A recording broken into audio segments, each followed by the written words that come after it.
صاحب، صدر مجلس اتحاد المسلمین گجرات، حیدرآباد کے رکن اسمبلی مولانا جناب جعفر حسین معراج صاحب، سابقہ رکن اسمبلی جناب محترم وارث پٹھان صاحب اور تمام میرے مجلس کے رفقا، معزز حاضرین اکرام، آپ تمام کا بہت شکریہ کہ آپ نے اپنا قیمتی وقت نکال کر آج کے اس عید ملن کی تقریب میں آپ نے شرکت کی۔ میں مولانا حبیب صاحب کا بھی شکریہ ادا کرتا ہوں کہ انہوں نے ہم کو یہاں پر آنے کی دعوت دی۔ میرے عزیز دوستوں اور بزرگوں، میں میڈیا کا بھی شکریہ ادا کرتا ہوں کہ وہ آج کی اس عید ملن کی تقریب میں آئے اور انہوں نے مجھے وہاں سے یہاں پر لا کر کھڑا کر دیا تاکہ میں جو بولوں وہ آواز صحیح طریقے سے پہنچا سکے، کیونکہ وہ ان کو ہی لگتا ہے کہ ایئر کولر کے درمیان میں ہماری آواز صحیح طریقے سے ان کے ٹی وی کے کیمرے پر نہیں سنائی دے گی۔ تو مجھے کوئی اعتراض نہیں ہے، آپ کہیں پر کھڑا کریے، میں بولنے تیار ہوں، اور میں بدنام بھی اسی لیے بھی ہوں کہ میں زیادہ بولتا ہوں۔ میرے عزیز دوستوں اور بزرگوں، عید ملن کی تقریب ہے۔ میں اللہ سبحانہ و تعالیٰ سے دعا کرتا ہوں کہ اللہ سبحانہ و تعالیٰ ہم تمام کو جو اللہ نے توفیق دی اور اللہ کے فضل سے ہم تمام نے ماہ رمضان مبارک میں پورے روزے رکھے، نمازیں پڑھی، تراویح کی نماز پڑھی، شب بیداری کی، زکوٰۃ نکالی۔ اللہ سے دعا ہے کہ اللہ سبحانہ و تعالیٰ ہماری ان تمام عبادات کو اللہ قبول فرمائے، اور جو ہمارے ذہن، سوچ اور فکر اور قلب میں ایک تبدیلی پیدا ہوئی ماہ رمضان مبارک کی وجہ سے، اللہ سبحانہ و تعالیٰ اس تبدیلی کو جاری اور ساری رکھے آنے والے 11 مہینے میں۔ مجھے یہاں پر ایک عالم دین کے اس الفاظ یاد آ رہے ہیں کہ انہوں نے امام غزالی رحمۃ اللہ علیہ کو کوٹ کرتے ہوئے کہا کہ رمضان کے بعد امام غزالی نے لکھا کہ صحابہ اکرام دعا کرتے تھے کہ اللہ آئندہ رمضان ہم کو ملے۔ تو میرے عزیز دوستوں اور بزرگوں، اللہ سبحانہ و تعالیٰ سے دعا ہے کہ اللہ سبحانہ و تعالیٰ ہم کو صحت سے رکھے، ہمارے ایمان کو اللہ مضبوط اور کرے، اور جب تک اللہ ہم کو اس دنیا میں رکھے گا، اللہ ہم کو توفیق دے کہ ہم کو رمضان بھی ملے اور روزے بھی رکھیں، تراویح کی نمازیں بھی پڑھیں اور شب بیداری کرتے رہیں۔ میرے عزیز دوستوں اور بزرگوں، معزز علماء اکرام کی موجودگی میں لب کشائی کر رہا ہوں۔ میں صرف اتنا ہی کہنا چاہوں گا کہ ہم کو حالات سے مایوس ہونے کی ضرورت نہیں ہے، ہم کو حالات سے مایوس ہرگز ہونے کی ضرورت نہیں ہے، بلکہ ہم کو اپنے حوصلے کو بلند رکھنا ہے اور اللہ کی ذات پر مکمل توکل کر کے ہم کو اللہ کی راہ میں جد و جہد کرنا ہے، صبر کرنا ہے، اور ہم کو ہمت سے اپنے حوصلوں کو بلند رکھنا ہے، کمر بستہ ہونا ہے اور صرف اللہ سے ڈرتے رہنا ہے۔ اگر ہم اپنی ہمت کو کمزور کر لیں گے، حالات سے مایوس ہو جائیں گے، تو پھر باطل طاقتیں اپنے مقصد میں کامیاب ہو جائیں گی۔ جیسا کہ ابھی مفتی اسماعیل صاحب نے سورہ آل عمران کی اس آیات کو پڑھا اور اس کا ترجمہ کیا کہ نہ غمگین ہو، نہ سست ہو، یاد رکھو تم ہی غالب ہوگے اگر تم مومن ہو۔ تو ہم کو نہ سست ہونا ہے، نہ غمگین ہونا ہے، بلکہ اپنے حوصلوں کو بلند رکھتے ہوئے نیک کام کو کرنا ہے۔ جب تک دنیا رہے گی، جب تک اللہ دنیا کو باقی رکھے گا، یہ حق اور باطل کا مقابلہ چلتا رہے گا۔ تو اسی لیے ہم کو حق کی سربلندی کے لیے کام کرنا ہے، یقیناً نامہ صاحب حالات ہیں، یقیناً مشکلات کا دور ہے، یقیناً ہم اور آپ کو خاک اور خون کے طوفانوں سے گزرنا پڑ رہا ہے، یقیناً ہم دیکھ رہے ہیں کہ انسانوں کو کس طرح تڑپایا جا رہا ہے، مگر میرے عزیز دوستوں اور بزرگوں، اللہ کے رسول صلی اللہ علیہ وسلم نے ارشاد فرمایا کہ مجھے بہت ستایا گیا اور میرے بعد کسی کو اتنا نہیں ستایا جائے گا۔ تو ہم کو اپنے حوصلوں کو بلند رکھنا ہے۔ یہ سمجھیے کہ یہ جو نظارے آپ اور ہم دیکھ رہے ہیں کہ کسی کا ہاتھ کٹا ہوا ہے مگر اس کی دکان کو اس لیے توڑ دیا گیا کیونکہ اس نے پتھر پھینکا ہے، یہ بھی ہم دیکھ رہے ہیں۔ ہم یہ بھی دیکھ رہے ہیں کہ کسی کو پتھر پھینکنے کے الزام میں اس کے گھر کو، اس کے دکان کو، کاروبار کو ختم کر دیا جاتا ہے، کبھی گودام کو توڑ دیا جاتا ہے، مگر ہم کو یہ یاد رکھنا ہے کہ شعیب بن ابی طالب میں 3 سال رسول اللہ صلی اللہ علیہ وسلم اور صحابہ کرام کا سماجی بائیکاٹ کیا گیا تھا، 3 سال تک، مگر اللہ سبحانہ و تعالیٰ نے کامیاب حق کو کیا۔ ہم کو اس بات کو بھی یاد رکھنا ہے کہ احد کا میدان ہے اور اللہ کے رسول صلی اللہ علیہ وسلم کے دندان مبارک شہید ہوئے۔ ہم کو اس بات کو یاد رکھنا ہے کہ خندق ہے اور رسول اللہ صلی اللہ علیہ وسلم نے اپنے پیٹ مبارک پر 2 پتھر باندھ لیے۔ ہم کو اس بات کو یاد رکھنا ہے کہ کعبے کا صحن ہے جس میں مبارک پر اونٹ کی اجڑی ڈالی گئی۔ ہم کو اس بات کو یاد رکھنا ہے کہ کعبے اور مکے کی سرزمین پر حضرت بلال کو تکالیف دی گئی۔ ہم کو اس بات کو یاد رکھنا ہے کہ حضرت سمیہ کو ابو جہل نے نیزہ مار کر شہید کر دیا۔ ہم کو اس بات کو یاد رکھنا ہے کہ جنگ بدر کا ذکر مفتی اسماعیل صاحب نے کیا کہ کیسے اللہ سبحانہ و تعالیٰ نے جن کے پاس پہننے کو کپڑے نہیں تھے، جن کے پاس کھانے کو کھانا نہیں تھا، اللہ نے کمزوروں کو طاقتوروں پر غالب کیا، ان کو کامیاب کیا۔ ہم کو ہرگز اس بات کو نہیں بھولنا ہے کہ کربلا کا میدان ہے، یزید ہے اور اللہ نے نواز رسول امام حسین کو کامیاب کیا۔ میرے عزیز دوستوں اور بزرگوں، آج موجودہ ملک کے حالات کا اگر ہم جائزہ لیں گے تو صرف ہم کو اپنے ہمت اور حوصلے کو بلند رکھنا ہے، صبر سے کام لینا ہے اور ان باطل طاقتوں سے ہم کو بالکل ہمت کے ساتھ اور صرف اللہ سے ڈرتے ہوئے، ان سے ڈر کر نہیں بلکہ صرف اللہ سے ڈر کر ان سے مقابلہ کرنا ہے جمہوری طریقے سے، اور اللہ ہم کو کامیاب کرے گا۔ کیونکہ اگر ہم مایوس ہو جائیں گے مشکلات کا سامنا کرنا پڑے گا، اور ہم مشکلات کا سامنا کرتے آئے، بلکہ میں تو اس سرزمین میں کھڑا ہوں جہاں پر وطن عزیز میں اگر سب سے زیادہ فسادات ہوئے تو اسی سرزمین پر ہوئے، سب سے زیادہ، چاہے وہ 69 کا فساد ہو، 1980 کا فساد ہو، شہادت بابری مسجد کے بعد کا فساد ہو، 2002 کا وہ جنوسائیڈ ہو، مگر میں سلام کرتا ہوں اس سرزمین پر بسنے والے لوگوں کو کہ انہوں نے ہمت سے سینہ تان کر آج بھی زندہ ہیں اور فخر کے ساتھ اپنی زندگی گزار رہے ہیں۔ تو میں آپ سے صرف یہی گزارش کرنے آیا ہوں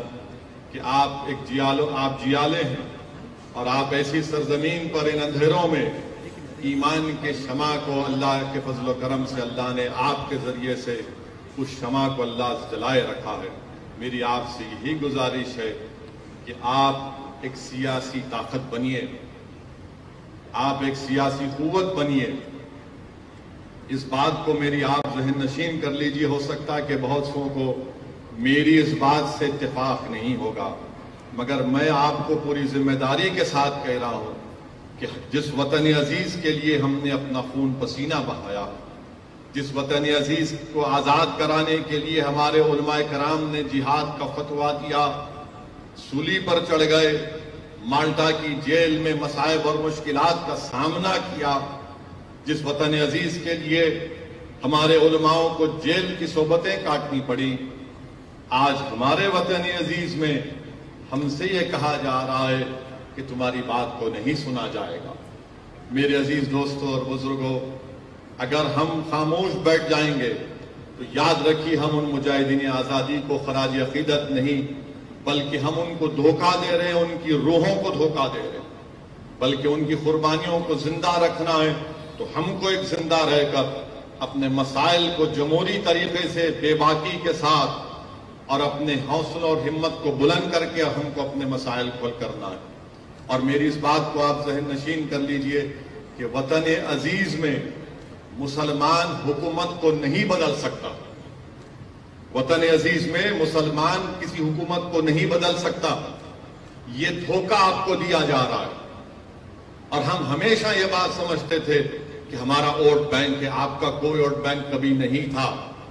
نہ ہے نہ کبھی رہے گا۔ اس ملک میں ہمیشہ اکثریتی طبقے کا ووٹ بینک تھا، ہے اور رہے گا،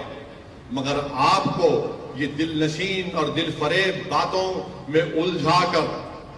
آپ کو دھوکہ دیا جاتا رہا ہے کہ آپ کا ووٹ بینک ہے، آپ کا کبھی ووٹ بینک نہیں رہا۔ اس بات کو آپ سمجھیے، حکومت کو ہم نہیں بدل سکتے، اگر بدل سکتے تو بھارت کی پارلیمنٹ میں اتنے کم مسلمان رکن پارلیمان کیوں منتخب ہو کر آتے ہیں؟ اگر حکومت کو بدل سکتے تو پھر سرزمین گجرات سے آخری مرتبہ ایک مسلمان رکن پارلیمان کب ہوا تھا اور کیوں نہیں جیتا؟ اور اگر ہم حکومتوں کو بدل سکتے تو پھر بابری مسجد کی جگہ کورٹ کا فیصلہ بھی آ گیا، اب گیان واپی کا مسئلہ شروع ہو گیا۔ تو یاد رکھیے میری اس بات کو، آپ کو پورا آپ کو اجازت ہے کہ آپ میری بات سے متفق نہ ہو، مگر میں بحیثیت ایک سیاست کے طالب علم کے، میں علماؤں کی موجودگی میں کہہ رہا ہوں جن کے سینے میں اللہ اس کے رسول کا کلام محفوظ ہے، میں سیاست کا طالب علم ہوں، جو میں نے سیکھا اور سیکھ رہا ہوں وہ مجھے کہہ رہا ہے کہ ہم حکومت کبھی نہیں بدل سکتے۔ ہو سکتا ہے کہ اس کے بعد لوگ کہیں گے کہ یہ اس نے ایک نئی بات کر دی، یہ سچائی میں آپ سے کہہ رہا ہوں، آپ اپنے نمائندوں کو کامیاب کریے، اپنے متحدہ اپنی طاقت کے ذریعے، اتحاد کے ذریعے دلت طبقوں کو ساتھ لے کر، کمزور طبقات کو ساتھ لے کر، آج بھی یقیناً ہمارے وطن عزیز میں ایسی ہمارے ہندو بھائی ہیں جو گاندھی مولانا آزاد کے پیغام کو سمجھتے ہیں، جو آج بھی صحیح معنوں میں اس ملک کی خوبصورتی کو سمجھتے ہیں۔ اس ملک کی خوبصورتی کیا ہے؟ اس میں بے شمار مذاہب کے ماننے والے ہیں، بے شمار زبانیں بولی جاتی ہیں، وہ اس خوبصورتی کو سمجھتے ہیں اور اس کی حفاظت کرنا چاہتے ہیں۔ مگر یاد رکھیے، اگر آپ اسی بات میں چلے جائیں گے کہ حکومت کو بدلنا، نہیں بدل سکتے آپ، بلکہ آپ تو گواہ ہیں اس سرزمین پر۔ یہاں 27 سال سے ایک ہی جماعت بی جے پی کامیاب ہوتی آ رہی ہے،